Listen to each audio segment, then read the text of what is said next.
everybody, and welcome to our first and only virtual lecture of the fall semester. Now, I know what we're thinking. Yes, I am more dressed up for a lecture in my basement than Alejandro was for a lecture in the actual classroom. But for me, I need to dress up, gives me that lecture energy, makes it feel more real. So here we are. Now, I am really excited for this. Now, I know I am traveling right now. I am in Chicago, but I asked you an open, ask me anything question in our last lecture to see if there were any questions about forensic psychology, about the field, about the course, about the topics that had gone unanswered or you really wanted to just pose to me. And so what I'm going to do in this video, or if you're listening to it auditorily via the Spotify channel, what I'm going to do is I am just going to answer some of these broad questions that I've been given. Now, I actually had a lot more questions than I was expecting. I had about 30 questions in the chat here on all forms of topics. So I have grouped them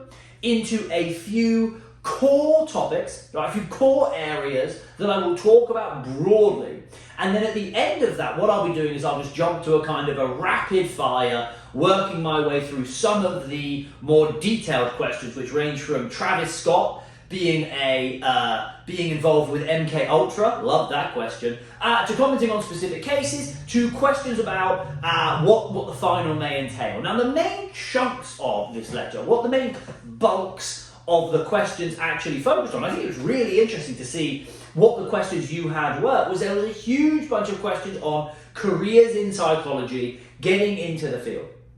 A huge bunch of questions about how I deal, or we, I guess, as forensic psychologists, deal with the content and the nature of the material that we're dealing with. And these are conversations I have, every day with peers of mine. And finally, this really interesting question about ethically, what are the ethical boundaries and the ethical issues that forensic psychologists come up against most often. So those are the three broad topics I'm going to cover, and then I'm going to go into the rapid fire bit of everything questions afterwards. So if any of those three interest you, check in the link description down below and there'll be a timestamp you can jump straight to it. If not, let's get straight into the questions.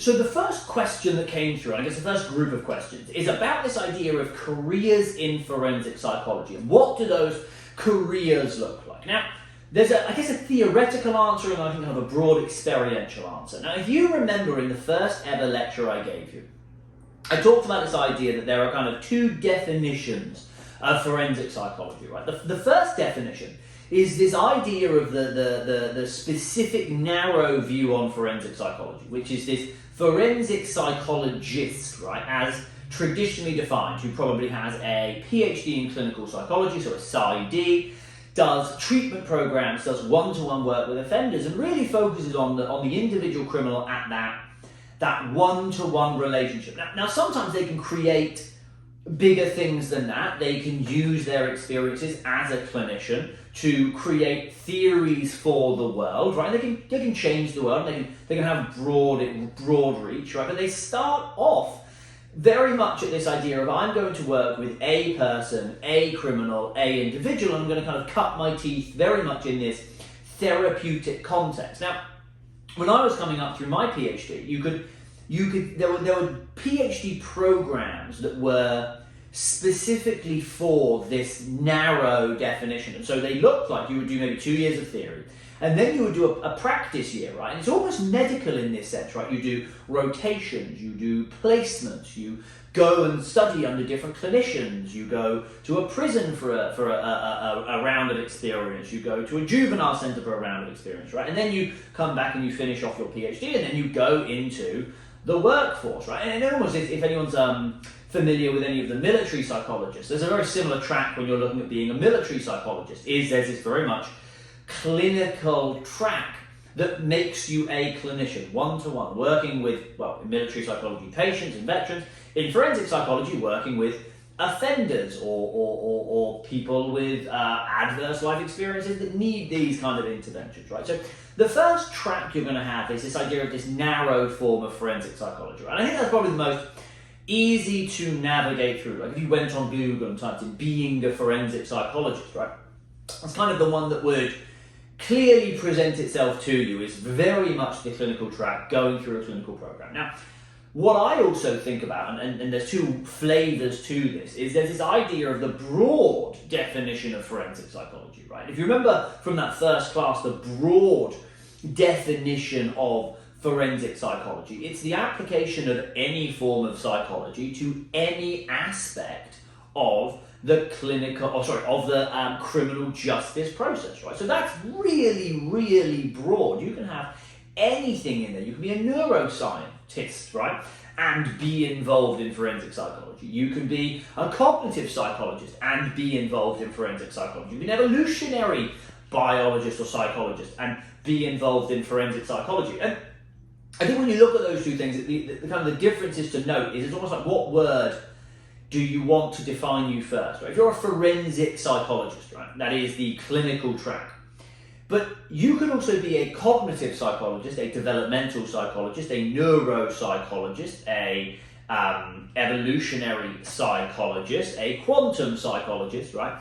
And apply it to the forensic field. And therefore, in doing so, would you be, and again, this is a very, very nuanced argument, would you be the accredited legal definition of a forensic psychologist? No. But would you be a psychologist working in the forensic field and doing work that is of relevance to the criminal justice process? Yes, you would. And so I think you've got these kind of, the first idea to get into your head is, if you're going through this idea, right, which of these two pathways is the one that calls out to you most, right? Is it core clinical forensics, or is it the broader, writ large idea of forensics, right? But then there's another stage after that I think is really interesting, and that is, let's say I want to be or use psychology, and let's say I want to use psychology in the criminal justice process, right? So we'll just adopt the framework of being broad, if you will, right? How do I want to govern my relationship or my role in society when doing this kind of work, right? And so a lot of people, I think, there are many different ways that this can go, and I don't think a lot of people realize how many different flavors there are to being, quote unquote, a psychologist and doing, quote unquote, forensic or any kind of psychology, right? So the first route you can go, and I know this is a very detailed answer to a question that probably didn't want it, but the first route you can go is you can go down the academic route, right? And I'm going to give you the routes, and I'm going to give you the pros and cons of each route. Again, this is my experience, my opinion. Then this is, it's like that whenever you watch a YouTube video on investing advice. Not financial advice, but here's my financial advice, right? Not career advice, but here's my career advice, right? It's not even advice, it's career commentary. So you can go down the academic route, right? Which is what you're seeing, right? This is, academic route. Didn't start in the academic route, but academic route 101, right? Go do a PhD. Go join a university, right? Go get bogged down in the joys of academia and do your research, right? Do your studies, publish or perish, right? Work with data, work with students, teach a class, right? Have, I guess, the allure of being in a university and the esteem and all of the things that come with being a university professor. Wear leather elbow patches and prance around like you're Indiana Jones. All fantastic things, right? That's one route of being a forensic psychologist, right? And it's one of the main ones, right? We go into universities, we get our PhD, we do our research, right? We use the space and the freedom that we're given in an institution to take bold risks, to ask bold questions, to be an academic, but always thinking about the application of psychology and crime, right? I guess what are the pros of this? Well, the pros of this are evident. We live exciting lives. I think academia. I have good friends of mine on Wall Street, and we debate all the time. And I honestly think academia done well is probably the best quality of life. I know everyone thinks Wall Street bankers have the best quality. Not everyone thinks this, everyone hates them, but some people think Wall Street bankers have the best quality of life. No, I don't think they have very good quality of life, don't get me wrong. Love The Wolf of Wall Street, personal inspiration. But I get freedom, I get autonomy, I get to be myself, I get to wake up. Someone once said, in academia you wake up and you decide to study something. Nowhere else lets you do that, where you just wake up and say, today I'm going to do this, right? And so you can do that in academia as a forensic psychologist, right? Wake up and say, right, do you know what? I'm going to go into interrogation, and I'm going to try and learn about interrogation. I'm going to study interrogation, right? And we get this amazing freedom to think differently, to write differently, to challenge people's perceptions and ideas and build, if you will, the science of forensic psychology. And it is unbelievably exciting. And when done well, forensic psychologists in academia can do some of the most incredible things. I mean, I talk about Lawrence a lot. Lawrence Allison and his orbit work and his profiling work and his the Kirac tool and all of it, and his interrogation work and the trainings that he does, right? Lawrence Allison, to me represents forensic psychology at its absolute finest, in that he is an academic. He's one of the best in the world. I mean, he's the second most published author on forensic psychology in the last 30 years, according to a paper I was reading the other day. But he's never in the ivory tower. He's out in the real world. He's doing trainings, he's doing programs, he's helping people, he's advising on cases, he's taking on tough questions and all this kind of stuff. And I'm very, very lucky that I've modeled myself on that. And so I do the exact same thing. I spend half my time out the office in the real world, talking about real problems, solving real problems. I really be out there. And that's forensic psychology at its finest, right? But it takes you a while, I think, sometimes to get there. It takes patience to get there, and trust and hard work, and a lot of luck to get there. There are costs to this. Good God, this question's going long. That's on me, everyone. Buckle in. No, there are costs to the academic route, right? You have to publish, right? You have to publish in certain journals. There is a pressure to bend the knee to the norms of academia. And to do the kind of studies and methods and research that is publishable. And some of the best projects I've done, or most important projects I've done, have been phenomenally unpublishable. And some of the best publications I have come from projects that probably have the least impact or use for the real world. Academia is a micro ecosystem, and you have to realize you're in it, and you are governed by it. And not everyone likes that, right? So that's one track you can go down, right? The other track you can go down, and I went down this track in the first few years of my career, was I said, screw academia. I don't want to be in an office writing theory, probably called it theorem because I was snobby and an idiot. I don't want to be in an office. I want to be in the real world. I want to see my impact, right? I want to see change in front of me. I want to wrestle with something in the real world. I want to do something today and see its benefit tomorrow, right? So I actually left after my master's and I went and worked with the government as a psychologist, right? They had junior level social psychologist positions to go out and help with the Afghanistan effort. I mean, not go out to Afghanistan. I could have, long story. I went to the government's secret science lab, they call it. Sherlock made that comment in one of his episodes about the Hound of Baskerville, it's based there. But I went and I worked there, and I spent a year and a half doing research that would answer a question for someone in Afghanistan today, in Afghanistan tomorrow, in Afghanistan, going out to Afghanistan in a month, right? And sometimes you get a real thrill from that. Now, what are the pros? I mean, the pros are you get, the things you do when you work for the government. I said that, very few jobs give you the excitement and opportunity and challenge that the government does. I've got a lot of friends in the US government. I know a lot of students who have come up in the US government, and the things these people are doing in the first 2, 3, 4 years out of college is incredible. The projects they lead, the things they do in the world, the challenges they take on, the excitement they must feel. I really remember some of my some of the most excited memories I had were pulling all-nighters for the government. Second most excited memory was pulling all-nighters to study for my finals, which I thoroughly enjoyed. But pulling all-nighters and sleeping on the floor of a base, and just doing a 22-hour shift powered by coffee, but really feeling like you were doing something, right? And so there's this government route, and I'd encourage all of you to look at it, all of you to look at the agencies, the police, the local, the state, to get in the real world, get involved, and you can still get involved and use psychology, right? Some of them have specific science positions, if you will, analyst positions, and some of them you go into the agency, and when you're there, you kind of learn to apply the psychology then.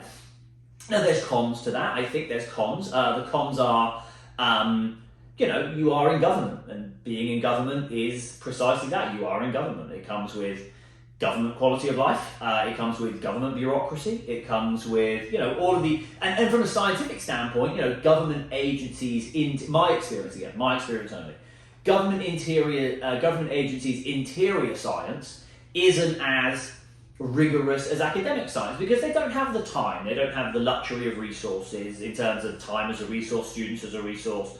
They don't work in that academic environment, right? Academia is supposed to be loosey-goosey and empty so you can think and really take time on something, and government doesn't really work in that same way. It's got time pressures, real issues, right? So sometimes you don't feel as fulfilled with the quality of the science that you may do in academia, but you feel more open about the impact of the science, right? And in academia, you can still, I had to learn this, in academia, you can still have the impact, but it takes you a lot longer to get it.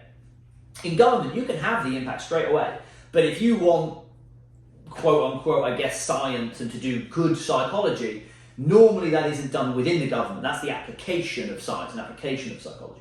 And then there's this kind of middle route that I only just started to really learn about and see a lot more of, and I think realize how big it was. But a lot of people just do it privately. There's private research firms that compete for grants like a university, that win research funding to do studies, to develop data, and they don't have the pros. You're doing all of the good things of academia, you're getting all of the openness and all of the excitement and all of the caliber of living a life of doing applied work for the government and applied research, but the costs, I guess, are you're effectively running a business. So you have to worry about paychecks, you have to worry about winning a grant to keep you going, you have to worry about what happens if the money dries up, right? So there's a few different ways you can take forensic psychology, right? You can take it down a clinical route, you can take it down a broad experimental applied research route, right? And again, there are probably 100 more flavors of this that I've forgotten. I'm merely talking about, I guess, my flavor of forensic and investigative psychology, right? And then within the broad route, you can go in academia and do and be and search and study whatever you want. You can go into government and start really working on these things and changing lives immediately. Or you can go into business and kind of, live in the business world and challenge and take on these things. And, those organizations are more adaptive often, more fast-moving, more energetic, more exciting. I know a lot of some of the best scholars I know in the world work for themselves as business owners. So there's no perfect here. So if you're ever thinking about a career or a job in forensic psychology or a future in forensic psychology, the questions you need to ask come down to what do you want psychology to do for you, and what do you want your life to be like? Is it a clinical life? Is it listening? Is it helping? Is it empathy? Is it a research life? Is it creativity, exploration, boundary pushing, right? Challenge, taking on everyone else in the field and trying to prove that your theory is right? Or is it maybe a government or applied pathway that's excitement, that's energy, that's in the real world, right? Sometimes maybe you have to lose a bit of the science to do that, right? But you get so much more fulfillment in actually changing something and seeing it and being at the problem's edge. And I think that's a really interesting question for all psychologists, and I think with all routes, there's flexibility and movement between them. But if I were to just take a step back and say what I think the pathways are for someone who would be in your position, looking at entering the field, they're kind of the broad ones that I would throw up for you. So in terms of question one, which I somehow think took me 20 minutes to answer, that is what the careers in forensic psychology are and or could be. So with that, to the next one.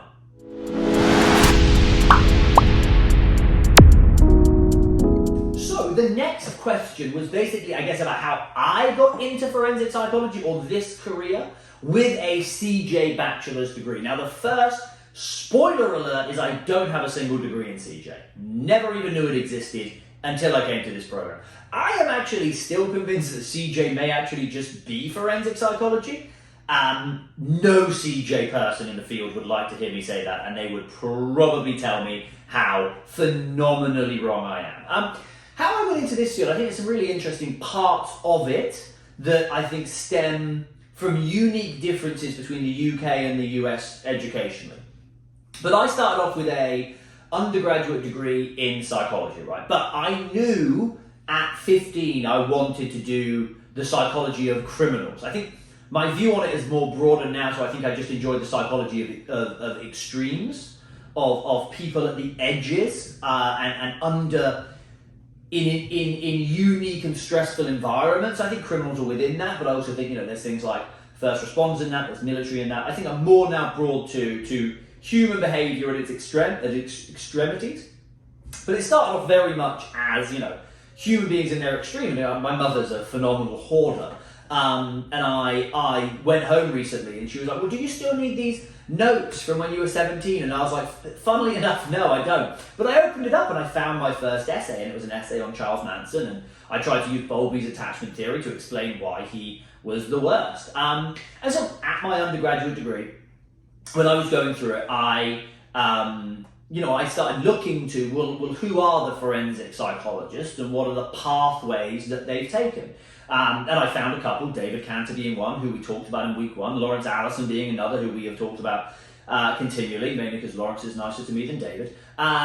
David's not nice to anyone. And so I looked at what they did, and they went, and I knew that they went off and they did a master's program, and that master's program was at Liverpool, and they all went and they did their PhDs. And so for the next step, always thinking one step ahead, I was like, right, that's what I'll go do.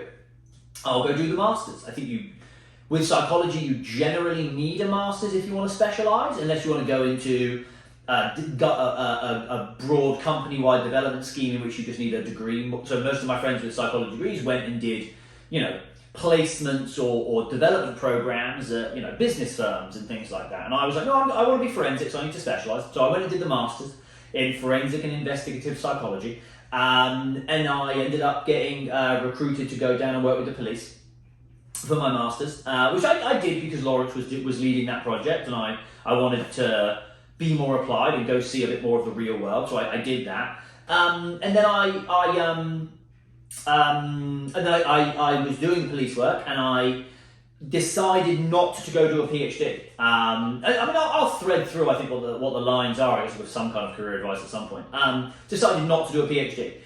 Decided, a bit like my last answer, that I wanted to get into the world. I wanted to make a change. I wanted to leave the laboratory, leave the ivory tower. I never really thought of it as an ivory tower because I'm British, but leave, I guess, that protective bubble and go out and just be young. And so to tell you the full story, I then went, I applied for a couple jobs.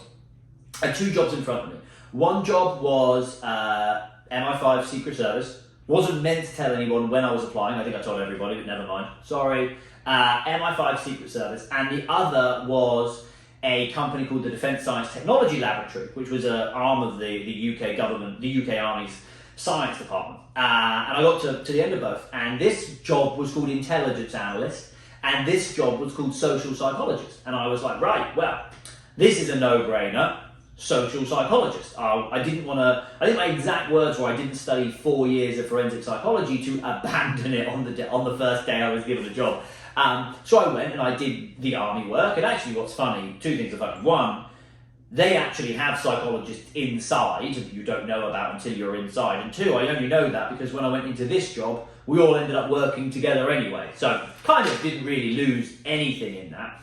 And then I ended up, so when I went to DSDL, I was very much of that ilk of I want excitement, I want impact, I want to do things that no one else has done or very few people are willing to do with psychology. And so when I turned up on the job interview, I was well aware that they sent scientists to Afghanistan.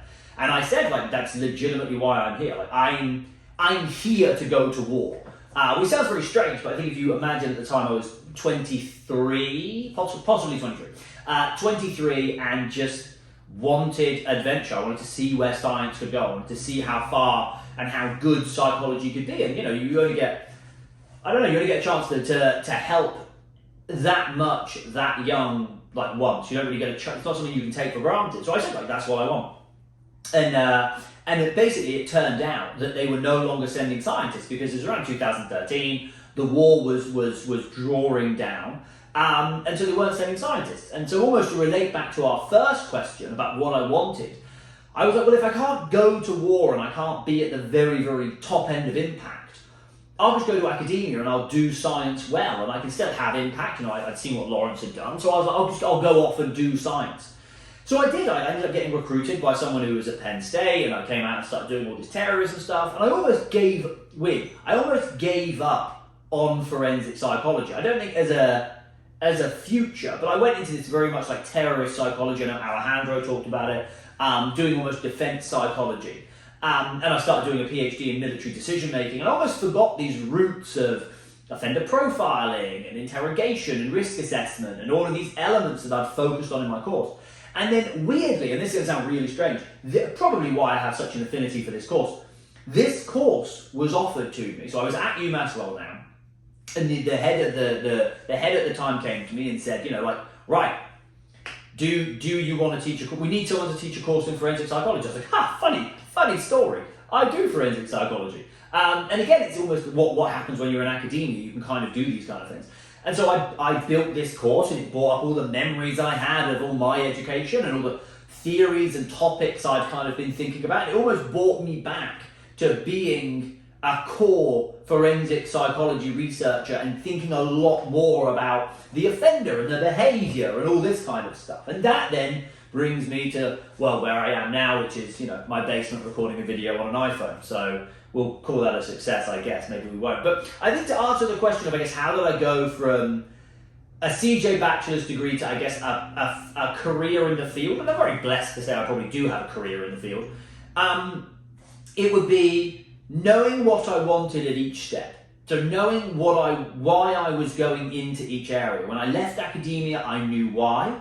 When I came back to academia, I knew why. So knowing what I want out of what I'm choosing, I think was very, very, very, very important to make sure I made the right decisions early. And then it's going to sound really bad, but I can't think of a better thing. I worked really hard. Like I have a general model in life, which is you never know which meeting or which opportunity is going to be the one that changes your life. So attend all of them. And if 9 of them suck, 9 of them suck. But if one of them hits, that could change your life. So I was offered, trips all over when I was in the UK, or research meetings all over, and they were always a huge pain. And, I was asked if I wanted to go to rural Pennsylvania and talk to one guy about a project, and I was like, sure, yeah, that's exactly, all right, I'll go. And talk to a guy called John Horgan, who's a good friend of mine today and a huge mentor of mine, and he offered me a job, and then so a lot of it was just being out there, being open, and chasing everything I could chase. And look, that's just what I did. That's what I guess that's how I did it. But there's no real, I guess, magic bullet. But I think to relate that to all of you, when I think about what the students that I've seen go into the fields from CJ Bachelors, they have the same mentality.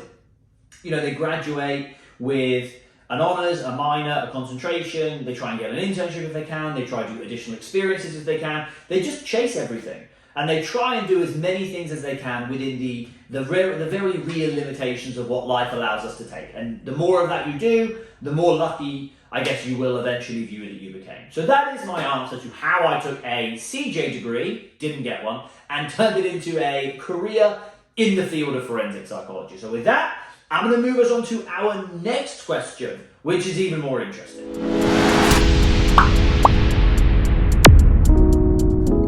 Okay, third question. Now this question I think is really, really interesting. And it's how do you separate or protect yourself when working in this field? Now I don't know, I really should be a lot more aware of what I put you all through. I do feel bad. But I don't know what your other courses present you with. I don't know what your other courses bring to the table and show you. But we have heavy lectures. We had a couple of weeks ago the Jamie Bolger case. That one's always heavy. We start the week with a pregnant woman hanging from the rafters of her garage. We have the Colin Stagg, the Rachel Nickel case, and the Samantha Bissett murder, which again is a phenomenally brutal murder. And I'm sure you've probably had to feel it, or maybe you felt it in yourself. But there is this real question when dealing or being a forensic psychologist, how do we handle this kind of material? Now, there's a very interesting relationship, and so I've seen it. There's a place in the middle, which is being able to tolerate it, but also being aware that it is going to affect you. Then there's not wanting to go anywhere near it because you don't think you can handle it and or you don't want to handle it. And then there's this other one at the end, which is almost seeking it out and seeking out gore and extremity and abhorrence in order to advance who you, kind of your own excitement and kind of how interesting your own life is. So I think this idea of handling the emotion of dealing with criminal cases is really interesting. In fact, I was doing the master's level forensic psychology course a couple of weeks ago, and I was doing one of the online chats in the evening, and we were talking about a documentary that was just posted, and there was this one forensic psychologist who interviewed this, I can't remember who the criminal was, but interviewed this criminal, and for like years afterwards, and became like their confidant, and like he knew what hospital she was giving birth at, and she knew everything about him, and he was like really, really, really close.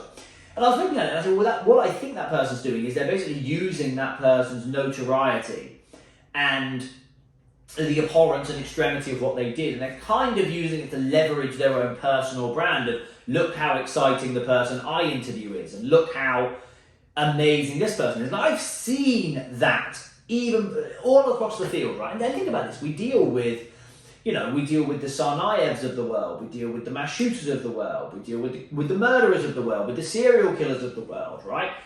And there is a public interest in those people, and you can almost lose yourself and over-identify with the idea that then there's kind of a public interest in you because you have specialist knowledge about these people. And that's a really interesting relationship, and I've seen it go too far when you almost get disrespect for the victims and reverence for what the people have actually done and who they've harmed, because you're kind of lost in the allure of what you're getting by proxy. And I've never been that way, but I mean I've seen it. I've seen a lot of people go that way. So that's the far too far.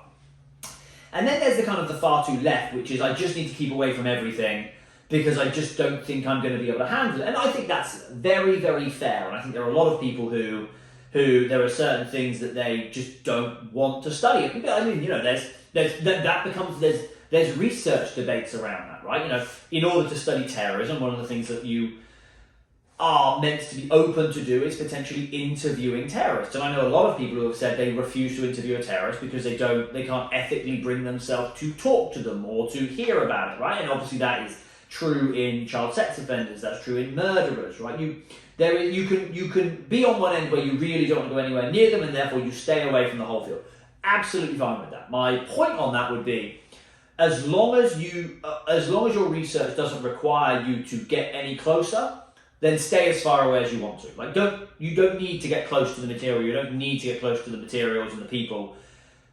However, if you're trying to study the psychology of them and you're not opening yourself up to see who they are, then I think that's a problem. And this is what we saw in Alejandro's lecture on terrorism. I think the whole field of terrorism was not designed around actually learning from terrorists and being open to and speaking to and actually seeking to understand terrorists. It was more of I'm just going to stand very, very far away and tell you what I think, right? And that's when I think science goes a bit wrong. So science goes wrong over here, science goes wrong over here. And then there's this place in the middle where you have to deal with what you can deal with and get as close to the material as you have to, but you also have to be very, very aware of what it is going to do to you. And so I'll give you my story, I guess, and I'll give you two stories, I guess. But the first one I have is, so when I did the risk assessment work you'll remember we did that risk assessment activity with prioritizing the offenders, and I told you I had to, I worked on that project.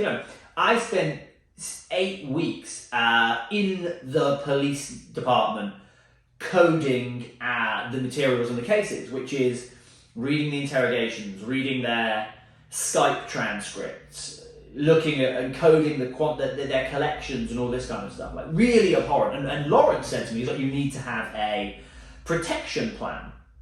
And so I came up with a brilliant protection plan. I took up golf and decided that it would be something for me to focus on, right? So every weekend I would go play golf, and it would be new and exciting and a new sport, and every evening I would be trying to think about my new sport.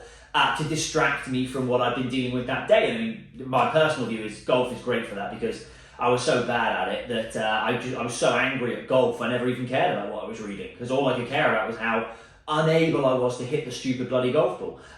So that was my protection plan. But it shows you that you do really need to think about this carefully, and you need to plan. And also sometimes you need to be open to the fact that some things will get to you and you don't even know what they will be. And I think that's something really to be it's almost like a leave your ego at the door. I think there was a young hubrism in me of, I'm young, I'm invincible, I can pretty much handle anything you throw at me, I can handle the worst of the worst. And I mean, I would get caught sometimes, like a certain case would catch me, or a certain incident would catch me, or something about a victim would attach or feel differently. And I'd have to take a walk. I mean, when we were doing the work, we used to just walk out, you need an ice cream? Cool, let's go. So I think you have to be open and weirdly, I mean, you really do have to be in touch with how you're reacting to things. And never let your reaction to things overcome what you actually need to do, and never make it about your reactions. But don't ever feel that you can't react and that it's bad to react. Just be able to monitor it. And so one of the things I would say is, weirdly, over the years, I think, I've had to be aware of my tolerance and be aware of what I can and can't handle. And I mean, when I brought the Jamie Bolger case up to you in class, it felt different to me now than it did 7 years ago when I last kind of thought about that case. And so I've noticed, I think over time, it is wearing on me. And I talk to people all the time about it. And you just work in a certain area on a certain topic. And sometimes intellectual excitement and energy can keep you going. And then as you start to work with something for a lot longer, it slowly starts to, I guess, dull the protective barrier, and things start to affect you a lot more. I mean, look, I deal with a lot of difficult stuff. There's no questions about it. The decision-making stuff isn't easy. Interviewing soldiers about decisions that have resulted in death of other soldiers and civilians is not easy. Interviewing doctors around decisions that have resulted in deaths of patients, not easy. Forensic psychology, looking at terrorists whose killings have named and killed children, not easy. None of this is easy, but I'm relatively good at knowing what I am and am not able to handle, and when I'm not. And so, when it comes to dealing with it, and there was a really good question about avoiding burnout, I honestly think it's just being aware that you aren't a superhero, being aware that nobody is impressed if you pretend or try and be a superhero, and building in a decent protection plan. Like all things, revising. If revising gives you burnout, you need a protection plan, right? You need to know when the revision is going to get you down, and you need to know what your circuit breaker is. Is it you get down and do 20 press-ups? Is it you go for a run? Is it you eat a tub of Ben & Jerry's? Is it you watch a comedy show? The one thing I noticed weirdly about some of the darker work I did was my comedy taste changed. And I really got into this English comedian called Jimmy Carr, who just tells dark one-liners. He just stands there for an hour and says one-liner after one-liner. Never liked him before. Weirdly, that was what was helping. And so you really have to be in touch with your own psychology to know when something's helping and know when something's hurting, and just be mature enough to take a step back when you need to. And so that's kind of, I guess, from my experience, that's the answer of it. It's being open to feeling what you're feeling and thinking ahead of what can I do or what should I do if that feeling ever becomes a bit more unmanageable. And, we have to govern that on a day-to-day scale, on a month-to-month scale, and, sometimes on a year-to-year scale. I know people who have walked away from fields and just said, I'm done. 10 years in this area, no interest anymore, I'm out. And, that's just the way it is. So we always have to protect ourselves, but we have to just think about it from a kind of in touch with our own feelings. Like we have to be our own psychologist, which doesn't go very well for me.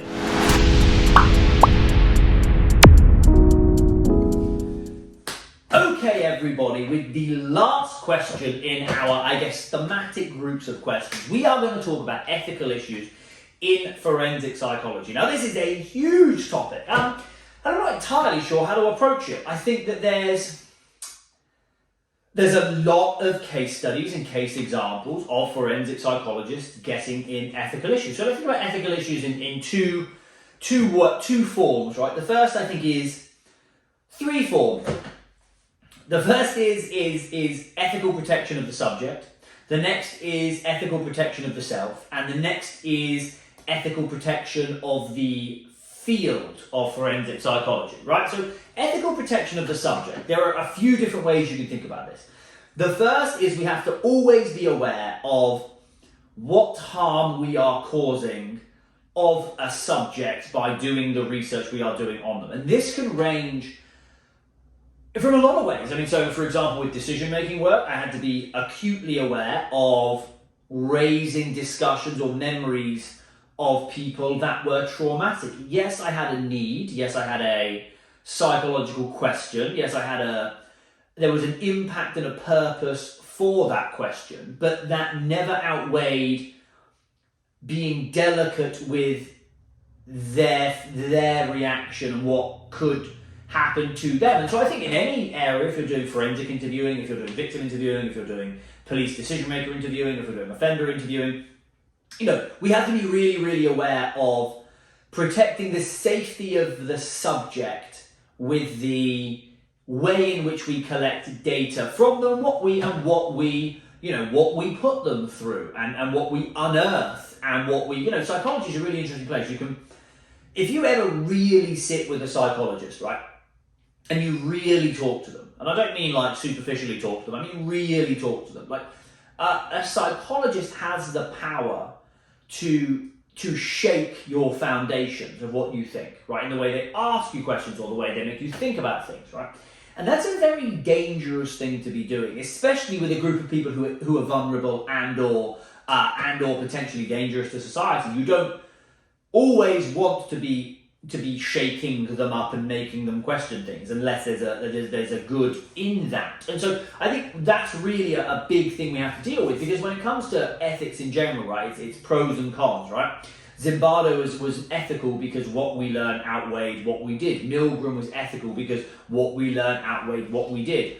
Apparently enhanced interrogation was ethical because what we learned outweighed what we did. We know in almost all three cases that is not true. That is in all three that's not the case. But when it comes to forensic psychology, and I think this is the burden that's placed upon us, we have this great perception of the need for the science, right? The need for interrogation, the need to understand offenders' behavior and offenders' decision making, the need to understand crimes and criminal behavior, and in that need, you can often justify a lot of things that can be damaging or dangerous to the defendant, or sorry, the subject themselves. And so I think we always have to be very, very acutely aware of what damage we may be doing in the quest of science to the person. And even if they are an offender, and even if they are incarcerated, and even if they have been deemed guilty, that doesn't take away their right. If anything, I think it actually amps it up a lot more, because we're meant to be reshaping them and helping them and bringing them back to society. So a lot of big ethical questions there. And another case I'll give you, or almost more pragmatically, but this is a big thing with forensic psychology in the applied sense. One of the ethical issues we have to juggle is what happens if we interview someone or we study someone or something and they unearth information that is incriminating to themselves or others, right? And so this happens in a single interview. I mean, we've had this in single interviews with terrorists. If they start a sentence with, nobody knows I did this but, right? Or nobody knows this person's one of us but, right? We have a responsibility to kind of report these things or to handle these things. And so sometimes there's cases of handling information that you shouldn't know but have come out because either the person tells you or you build a report. And there's a really interesting example of this in the, I think it was BU, who have the IRA tapes. And in the IRA tapes is incriminating information about a currently active Irish politician, I believe. And there's a huge ethical issue there about the tapes were never meant to be released until for 50 years, in the assumption that anyone mentioned in them would die by then and therefore couldn't be held accountable.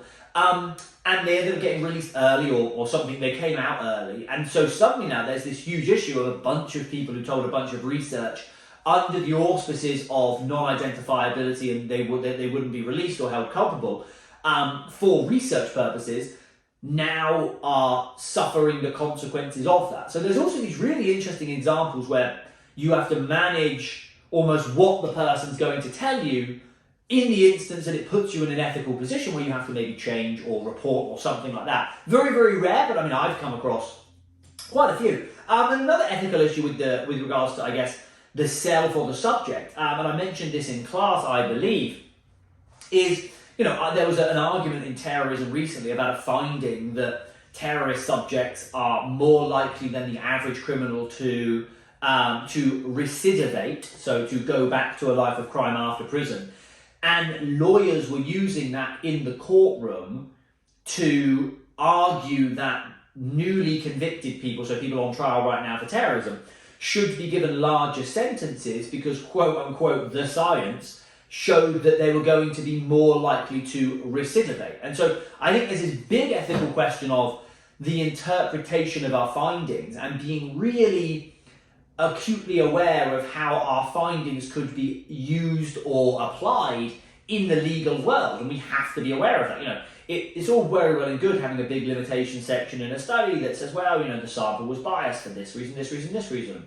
We didn't know this for this reason, this reason, this reason, and therefore, take our findings with a grain of salt, and more replication is needed and more science is needed, right? You can write a massive limitation section, but a lawyer's not going to read it, and he's going to read the abstract and then take the abstract to court and slap it in front of the jury and say, look what this science found. So we also have to be really aware of how our findings can be contorted or used or applied in the real world, and what that can mean for the experience of not our subjects, but I guess the members of the subjects pool, if you will. So another really interesting ethical issue. The ethical issue, I think, on the self that we have to handle is we always have to be acutely aware of the need to protect ourselves when doing this research. And obviously that links to the question I had before about protecting the self mentally, but also protecting the self physically. So for example, psychology is a female biased research subject, right? My degree, I think, was 90-10 or 80-20, females to males, right? So forensic psychology is realistically probably got the same, maybe slightly less, but probably the same gender distribution, right? What do you do if you are doing a subject, or if you're doing a study that involves interviewing ex-terrorist members or ex-gang members or any kind of criminal offender? You have to be aware of the risk that you're putting yourself and or your staff or colleagues in by sending them to do research. So for example, I'm doing some work at the moment on artificial intelligence and how artificial intelligence may vary between ourselves and our adversaries, and one of our adversaries is obviously China. And I was looking at potentially sending people to China to do interviews with Chinese technicians or something like this. Again, just an idea to see what their view of AI was, right? All open source, all this kind of stuff. But the first thing you have to think about is, well, what are the risks to the person who goes, and what risk are they placing themselves in by going out there on this quest for knowledge and quest for data? And I mean, look, that's a very benign example from forensic psychology, but if you do any of your classes in political science or international relations, you're talking about field research in countries that are currently at war. You're talking about interviews in countries that are currently run by warlords. You're talking about, some of the faculty in our school who are phenomenal have done, research in, under, some of the boroughs of New York around sex trafficking, really dangerous places if handled incorrectly. So ethically, we always have to think about the self, right? And whether we are putting ourselves unduly at risk in quote unquote quest for data, right? And we really have to manage that. It's really, really important. I think the final area when it comes to the ethical issues we handle is we do have to, think of the NFL, protect the shield. We do have to protect the field and the integrity of psychology, right? So I'll give you an example. It's not about psychology, but it's a funny example. I used to be at Penn State, and as you'll know, Penn State had the Sandusky scandal, and at the time we were doing a research project trying to interview former extremists, and one of the former extremists said that they couldn't speak to us because we were affiliated with Penn State, which had obviously just had a significant sex offending scandal, and he couldn't ethically bring himself to speak with us. And interesting when you're being ethically outdone by a former extremist, former terrorist. But okay, never mind. But you do have to think, like, the word psychology is a brand, right? Forensic psychology is a brand. A university is a brand. And so when you are behaving and thinking about your data and your science, the negative repercussions can affect the whole field. And a really good example of that would be the CIA's torture program, which resulted in the American Psychological Association has a number of different subsidiaries, one of which is military psychology, Division 19, which I'm affiliated with. And that action led to the decision to almost excommunicate all military psychologists, to ban all military psychologists from Guantanamo Bay, to stymie any effort of military psychologists to ever do any work ever. And 99% of military psychologists are doing veteran PTSD and moral injury treatment, and the psychologists in Guantanamo Bay were doing treatment and assessment. There's only the 1% that was, Mitchell and Jensen, who were doing waterboarding. So when it comes to the ethical boundaries, we have to think about what our actions will do to our whole field, and sometimes think about, as a field, what will this mean for all of us? So again, the BU thing as an example of data being collected that then created this ethical qualm, that realistically could stop anyone from ever being able to interview a terrorist ever again. Because they will have seen what happened and will now believe that it can rightfully so, now believe that it can happen to them, and they will have no interest in talking to you. So you also ethically have to think about how your behavior will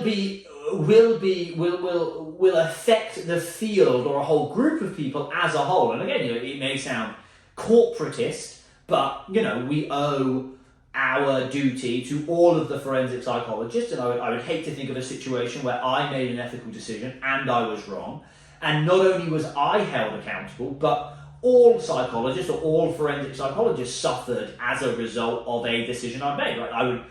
That's not a good ethical place to be in. And also, it's not a good ethical place to be in when my research is stymied because somebody else made a dumb decision. So really, you do sometimes have to think about the whole field and yourself and the brand of psychology and the brand of forensic psychology when making ethical decisions. So there's no real answer. I think there's so many issues here. But if I were to briefly put it down, I'd say we have to think about the subjects, and all future potential subjects when we think about how research can be applied forward in law. We have to think about ourselves, protecting those that work for us or ourselves when collecting data, specifically with dangerous populations in dangerous places. And we do have to think about the field and the brand as a whole, and make sure we're behaving in a way that would be viewed as proper and doesn't put any of the field's progress in jeopardy. And so I think if you take all three of those together, that is probably how I would attempt to juggle the ethical quandary of forensic psychology.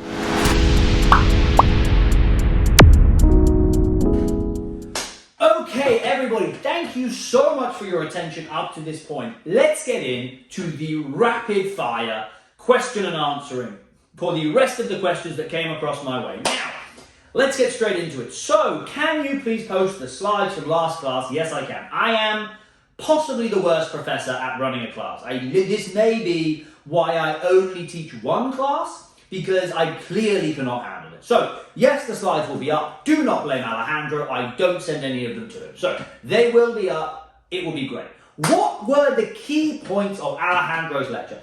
Alejandro's lecture basically said, terrorism is super difficult to define.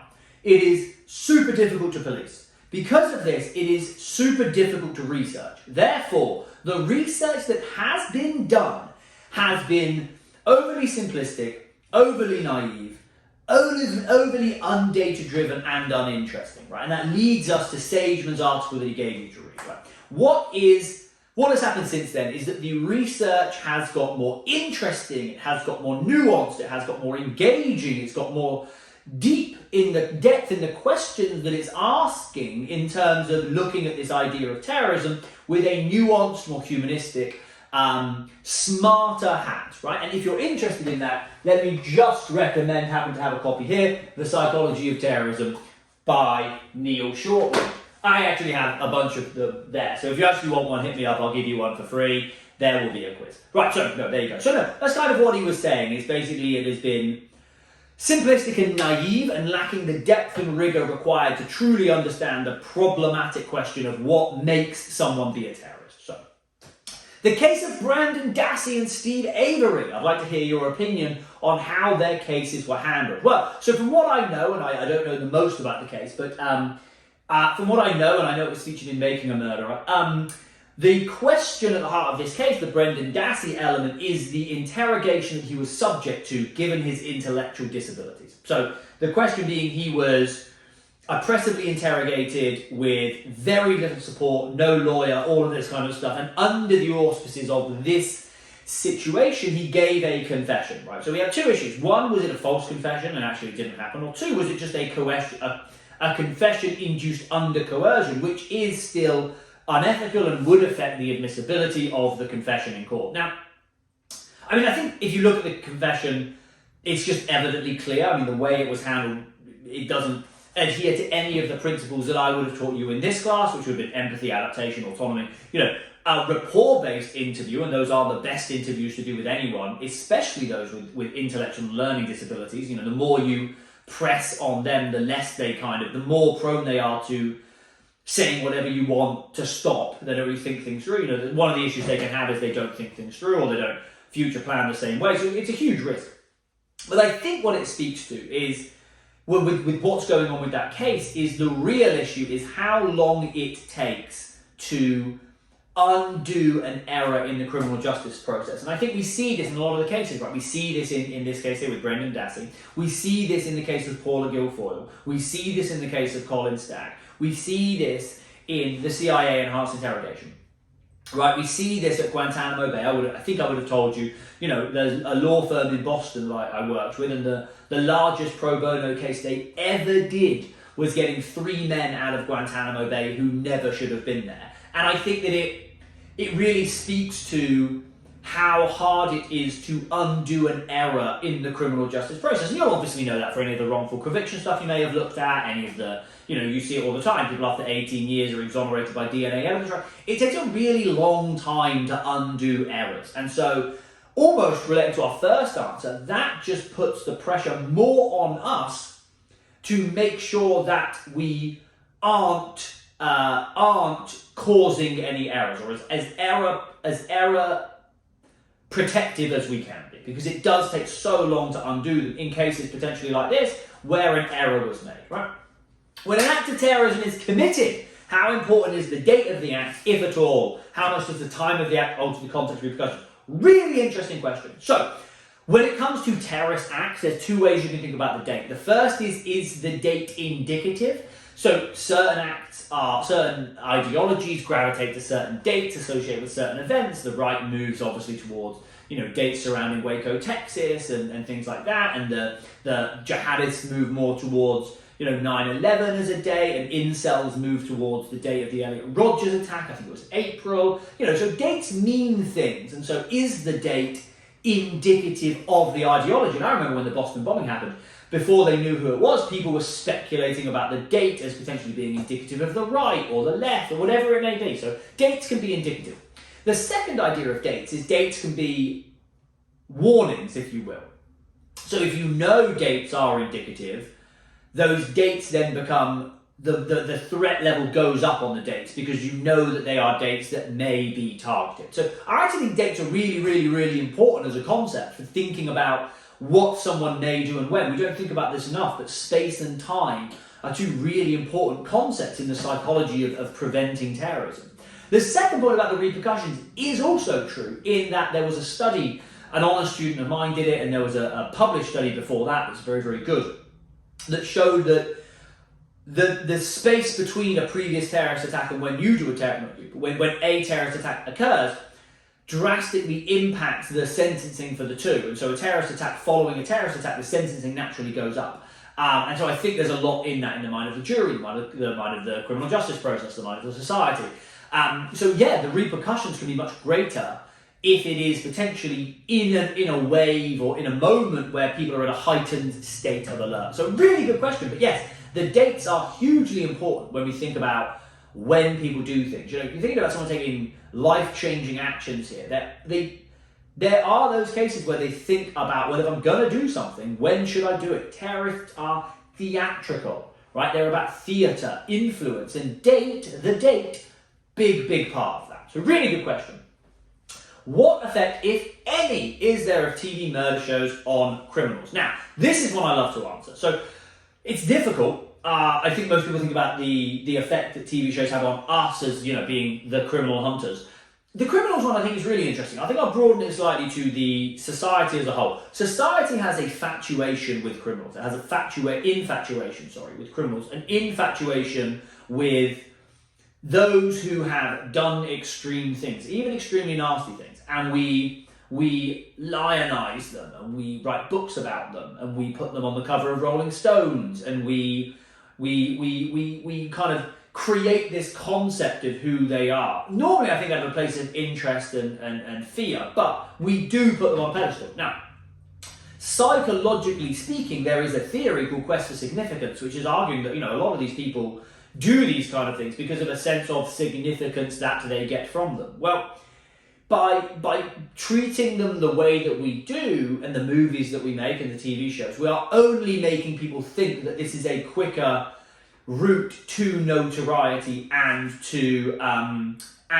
significance. And so, I mean, you know, there are arguments in the media now if we should name them. Some countries don't name criminals, and some don't name mass shooters to try and get at this. But it's definitely a part of the TV question, is the way it makes people what TV makes people think they will get from being a criminal is kind of how I would answer that.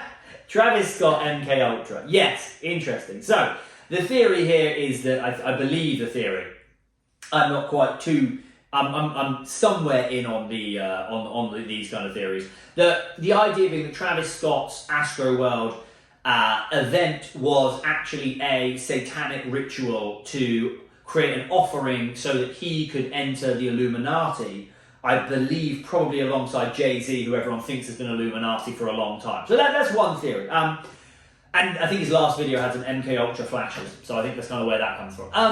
I personally don't believe it. I generally would, you know, never put down to malevolence what you can put down to stupidity. And so I think I would group this one in stupidity, poor planning, hubris, ego, and all of the things that come with, celebrities. But I think the really interesting question here is the MK Ultra question. And I think it really gets to this idea of if you look back historically, governments have funded some very, very peculiar studies, from using stoned pigeons to fly spaceships to MK Ultra, which we know created, I believe it was Ted Kaczynski, came through the MK Ultra program, right? So governments are always pushing the boundaries of what, I mean, ethically can be done, but the boundaries of science to avoid surprise. And so I think it's a really interesting question here of making sure that, take some time to Google, like, some of the weird studies that have been done. When I mentioned earlier I was at DSTL, there was a big rumor that DSTL once infected an entire train of people with a chemical agent to see what happened. So, there's this really interesting world of government science. And if you want to listen to anything, there's a book by Annie Jacobson called DARPA, The Pentagon's Brain. Or if you want the shorter version, and again, listen to what you want, think what you think. If you Google Annie Jacobson, Joe Rogan, DARPA, I think you get like a 15-minute clip where she talks about some of the research the government is currently doing, infusing computer chips in animals' brains and trying to grow back limbs and all this kind of stuff. So really there's a really interesting thing to be said for learning about the boundaries of what a government will fund in the name of science. So there's my answer to that. Could you briefly explain the weapons effect again? I absolutely could. So the weapons effect is this idea that I am subconsciously primed by the presence of a weapon, and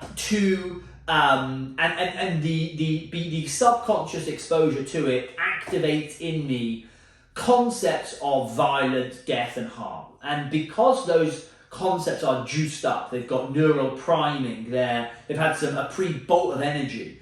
When I'm in a situation where I could react in a range of certain ways, the aggressive route may win because I've pre-charged and pre-juiced all of the concepts associated with violence. So the idea being that by being exposed to violent cues, consciously or subconsciously, it's constantly priming our mind with violent primes and violent ideas, which make us more likely to act violently if the moment ever presents itself. Now, the debate with the weapons effect is it enough to really explain violence? And that's where you get the two camps. One camp says it is, the trigger pulls the finger, and the other camp says do a real test, put a gun in front of someone and see if they shoot. And that's kind of an interesting psychological question. But the weapons effect is basically exposure to weapon concepts, weapons themselves, primes violence in you, which makes you more likely to be violent, right? Very good. Are serial killers born or made? The real answer is both. And the simplest study to explain this is my favourite study of all time, looking at the psychopathy of Broadmoor psychopaths, criminals, and Wall Street bankers. And the Wall Street bankers are far more psychopathic. They just somehow made it to Wall Street and they do all of their evil over there. So I think that people are born with predispositions and they are molded and shaped by the environment that they go through. And that's why a bunch of people with the same neurological or genetic predisposition can end up in a bunch of different ways, because we all go through a different test tube of life, which is what shapes us and where we end up. So it's definitely both. I think we'd be at the point now where we would definitely say both. Again, it could be 10-90 in some, 50-50 in others, 90-10 in others. The variance is there, but there's definitely going to be elements of both. And what's interesting is when you say born with, looking back at some of the lectures we looked at, the James Cantor lecture, you're not sometimes genetically born with things, but your exposure and your events in the womb change you and change your brain. So you're born with them, as in you come out of the womb with them, but they were still incurred upon you by the environment. So really interesting concept of what even being born with now means, which I think is really interesting. So, how old are you? 33. I'm at the age where sometimes I wake up and my back hurts. So I guess, am I old? I would have preferred if the question said, how young are you? But never mind. I will go with how old I am. I mean, I clearly look old right now. The 8 a.m. class is clearly dragging on the old face. But no, 33. Don't know what you're expecting. There's the answer. I answer everything. Okay, last questione. No, 2 questions. Is the final going to be another take-home essay? It is going to be a take-home case study, take-home case report. So you will be given, you will be able to pick a case of your choosing and use forensic psychology to explain it. I will give you all the prep, all the information, all the support you need. You will get it all after Thanksgiving. It will be done at home. However, if you would like, I would also be more than happy to write a 3-hour intensive exam that may be the hardest thing you've ever done in your life. Pros, real sense of achievement. Cons, horrible 3 hours. I quite like the idea. But no, probably be the take home. It will make you all happy. You deserve it. You've been more than fantastic. So that's what I will say. Last question, which is also the longest. So I imagine this one took a while to write. It's a great question. Since the government has evidently been using ineffective and degrading methods of psychological practices as recently as 2010-2011 with the approved enhanced interrogation techniques, how up-to-date are modern methods in the highest branches of official forensic psychological investigation? Can we trust that our officials are doing what's best? Or are they using methods that they still only think works best? Now, you've got to hope that they're all doing what they think works best. The problem is that sometimes science discovers that something else works best. Now, in that situation, you find yourself in a moment where you are challenging the status quo, right? The idea that often something is adopted writ large because we think it works, and then someone comes out and says, actually, something else works better. Now, the challenge is getting that message out there and getting that new practice in there. So if you think about the America, right, and something like interviewing, how many agencies interview? Border, FBI, police, CIA, military, humanitarian, Red Cross, everyone interviews, right? So what agency do you even start with, right? And then you go down with some of the agencies to the federal level, to the state level, and then the town level. And they may all be doing different things at the state level with how they run their state police training and their state police doctrine. And we know there are huge differences in how police offices or polices run cross-culturally. So what it often becomes a case of is getting it out to as many people as possible at the bottom level, building a test case, showing that it works, and hoping that by word of mouth, you can slowly work your way up and increase the reach and increase the impact. So a really good example is the Reid technique of interrogation, which is not particularly popular, and there are some questions about its efficiency. California, I know there are certain states trying to remove it entirely. So in certain states it's still there, so there's almost a slow process. Now, the optimist in me says that no one's ever doing anything they know doesn't work. They're doing what they think does work, but often they may not know that science, quote unquote science, has found that something else works better. And in that case, it's just a case of communication, getting the message out there, getting buy-in, and trying to put something in reality. And it's slow, tedious, hard work, but when done effectively, you get to that point where everyone is doing, as you said, what is actually best and not what they think works best. So difficult question, difficult answer. But that is it. So everyone, thank you all so much for giving me the clay and the material to build this lecture. Thank you for the questions. I never thought I would talk about Travis Scott and MK Ultra and then follow up with a question on serial killers and then talk about the ethics of forensic psychology, all in the space of 15 minutes, but I have really enjoyed it. I hope you found the career stuff useful. I hope you found the content stuff useful. I hope you found the ethical stuff useful. I hope you just enjoyed the materials, and I'm sorry I can't be with you today in class. But I am very, very, very excited for Tuesday. We have an amazing lecture planned for you. We have the Rittenhouse.